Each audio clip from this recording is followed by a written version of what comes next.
তাহলে হবে।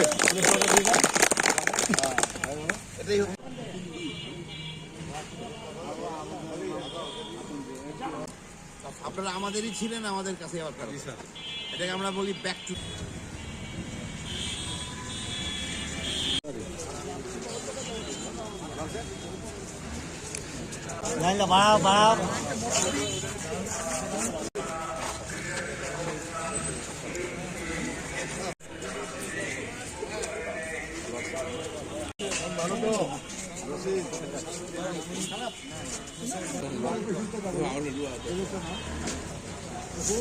সবাই আমাদের বালিয়াডাঙ্গি উপজেলার